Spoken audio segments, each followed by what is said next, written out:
Going to the metro station now, and I'll find a way how to get to that big tower. So that's the entrance. That's a small, not a small building. I don't know what's that. Hi. Thank you. I just got a Buddhist thing. I don't speak Chinese. Okay, thank you. No, I have to go. No. Yeah, have to go. Okay, no, thank you. Oh, they have them here as well. I thought they only exist in the United Kingdom. There you go. Somehow I felt like religion is banned in China. I hope I didn't record the video of that person. I don't want to get him in trouble. It's quite a normal behavior that I get every day in Oxford. People try to sell me a religion. So there you are. If you think China is that strict on religion, well, think twice. I don't want to, for some reason, people record everything here, but for some reason I feel guilty when I record young ladies. Oh, that's good. Because that's problematic, especially in the West. Girls, they don't like it when you record them, but here they record everything all the time. They're not camera shy people, that's what I can say. Now I'm going through some security. Why? Entrance gate. So I need to go through security to go to the train. No, I don't want to do that. I don't mind doing it, but there's no other way around it. But the problem is that I cannot record police people, so I have to stop the camera. Give you a heads up of what happened. So you see you have two trains and both of them go in opposite direction, but me, coming from a small city like London, I couldn't figure this out like a dumbass. So the security guard was very helpful. Thanks to them, they told me where to go, but I still couldn't figure it out. Then a couple helped me go through the gate, because the Alipay app that I have, it has a special feature for payment in shops, but also a different feature for payment in transport. So remember that you have to enable the feature. And what happened with me was that I didn't have that enabled, and there was a couple, Chinese couple, that they were helping me, and they were already on the other side of the gate, and I was passing my phone to them, asking them to activate it for me. And I would never do that in London, because people just, you don't trust people in London. You don't know who's going to take your phone and say goodbye, have a nice life. You have a security gate between the two of us. That could happen in London, but I didn't feel that could happen here. And so they activated it, then they passed it on to me back. I scanned it and I managed to enter, and then I still couldn't find a way on which train out of only two trains, because you can't rotate this horrible thing. Why does Apple doesn't have a mixer on the phone? I can't, but if you see that, so those destinations that are listed there, as you can see, they have some small Chinese English language letters, which they say 1 and 2. So, okay, to Pudong Terminal, 1 and 2.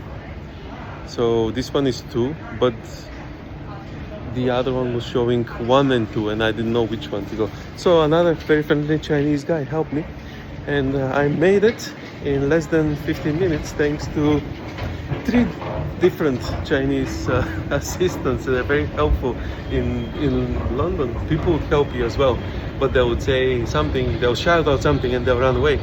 These people would actually spend time looking at the actual, phone and translating things from Chinese to English.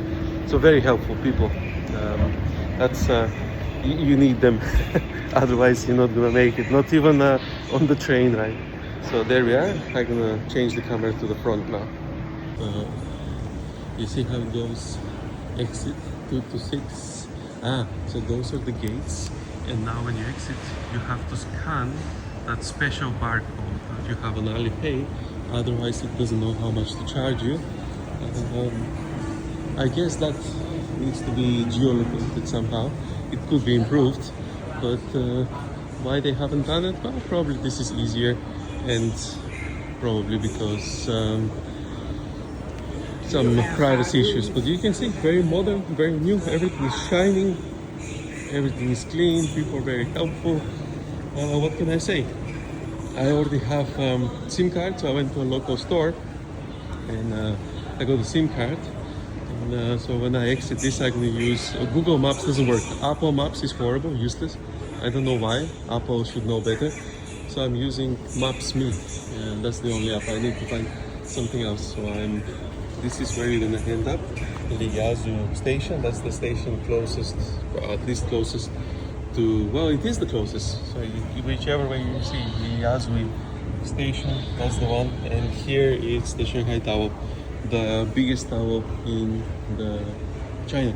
And next to it, you have also this. So that's the other landmark. But I'm going to see that tomorrow. Today I have to submit my PowerPoint slides for a presentation that I'm doing here to the Chinese organizer. Also, I have a video course with my students in Oxford. So I'm going to see, I guess is this one. So I don't speak Chinese, so that I don't know what that means, but that's probably Shanghai Tower. Probably. It's one of those. But you see, actually, that might be more likely because you see it's bigger.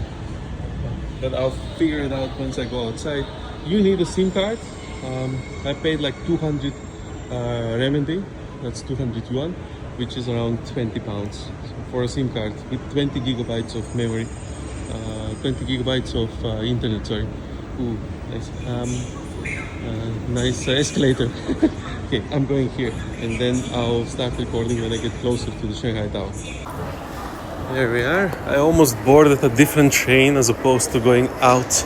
It said exit, so I went through a different security and I was helped by so you need to see the sign, Shanghai World Financial Center, Jinkao Tao, Shanghai, yada yada yada. And this is a train station in Shanghai. It looks like Heathrow Airport. I think they're quite far ahead. It's not what I expected from China at all. I mean, I expected it to be more developed a little bit than what I expected 10-20 years ago, but this is a different level, and they're very helpful. So luckily the lady or the security guard assisted me to exit the correct way, because I'm like a villager here, like somebody that comes from a little village in Scotland when there is no people, so he doesn't know how to behave on a train station. That's how I am, because I don't know if it's an airport, I don't know if it's a train station, I don't know what the hell is it. It's shining and flashing and there's security guards everywhere, so those are the security gates. I'm not allowed to record police people, so I'm gonna move the camera away, but I'm just gonna skim through it without actually pointing at them, so you can see guards everywhere, and that's what makes it a very secure place. They're not what you would expect from a guard. They're very friendly. They would help you and they're gonna smile. So yeah, there we are. You see that sign over there?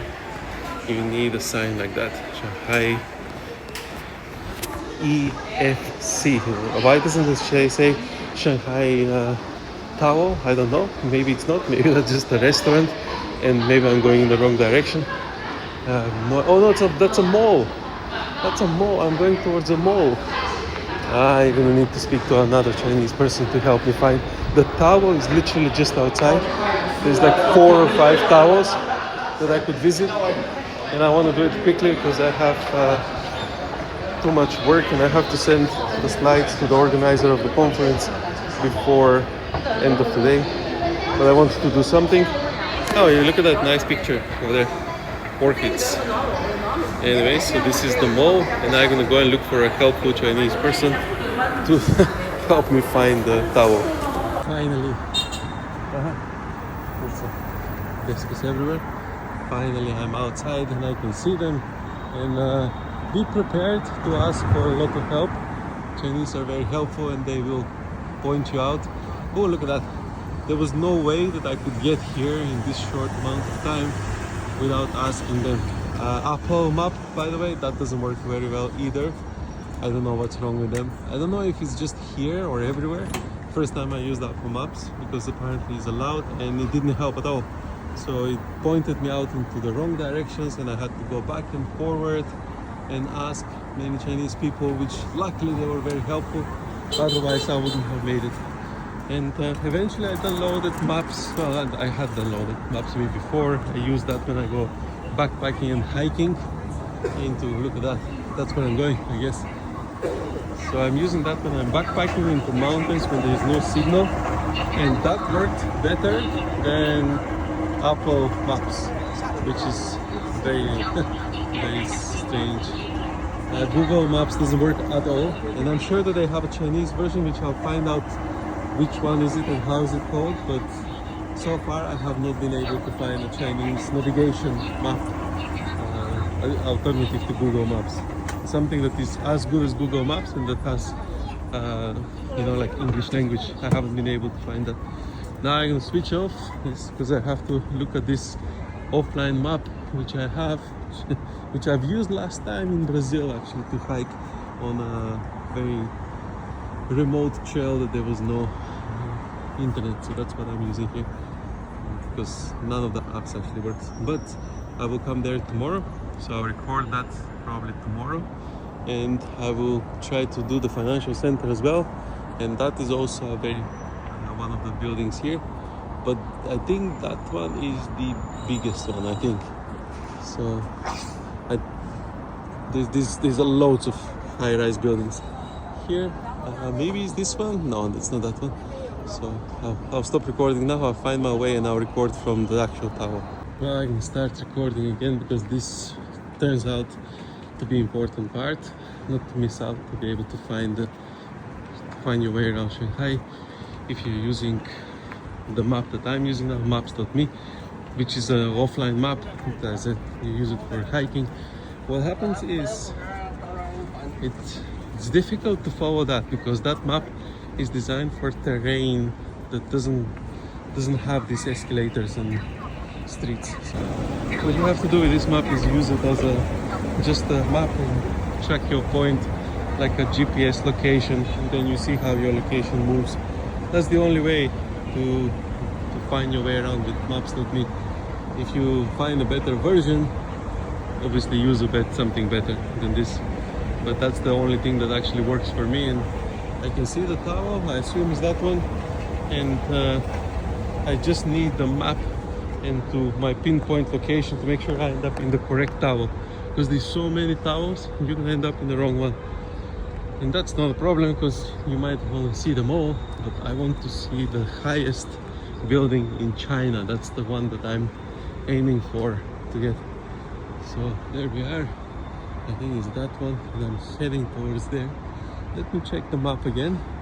So I won't be able to show you what I'm looking at the screen, and actually if I look at the map the video will stop. That's how smart Apple Watches, Apple phones are. They don't have a mixer. I mean, mixers have existed since when? Before I was born. So they need to have a mixer that you can flip between front camera, back camera, and screen share and other things, but they don't have that. So now I'm gonna have to look on the map just to make sure that is the actual building that I'm going to. But again, maps.me won't point you out on the road. It will just point you out in everywhere, bushes, because I use it for hiking. So it's not the ideal option, but it works. If you're using Maps.me, you need to download it, pre-download it before you start hiking, because it's offline map, and then you need to follow the dot, which is you, according to GPS, and not really follow the path. The path might not lead you to a road that there is actually road.